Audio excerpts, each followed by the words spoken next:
ખ્યાતિકાંડનો મુદ્દો દેશની સંસદમાં ગુંજશે। રાજ્યસભા સાંસદ શક્તિસિંહ ગોહિલે ચર્ચા માટે નોટિસ આપી હતી અને ખ્યાતિકાંડમાં સરકારી તંત્રની મિલીભગત હોવાનો આરોપ લગાવ્યો। આ ખ્યાતિકાંડમાં વ્યવસ્થિત તપાસ થાય તે માટેની આ માંગ છે। 2022માં ખ્યાતિમાં મૃત્યુ થયા બાદ પરવાનગી રદ કરી હોત તો આ ખ્યાતિકાંડ સર્જાયો જ ન હોત।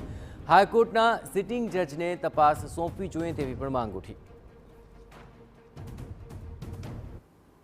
ખ્યાતિ હોસ્પિટલના કૌભાંડની પણ તટસ્થ અને વ્યાજબી તપાસ થાય તો મૂળ સરકારમાં બેઠેલા લોકોના સાથે જોડાયેલા નીકળશે, નહીં તો 2022માં આજ ખ્યાતિ હોસ્પિટલે આવી જ મોડેસ્ટ ઓપરેટિવ મારફત કેમ્પ કરીને લાવીને દર્દીઓને તોડ કરતા હતા। એમાં એક દર્દીનું મૃત્યુ થયું, એ જ દિવસે એને પ્રધાનમંત્રી જન આરોગ્ય યોજનામાંથી વંચિત કરવા જોઈએ, પછી પાછા કેમ આવી શકે? એ કર્યું હોત તો આ 2024માં લોકોના મૃત્યુ ન થયા હોત।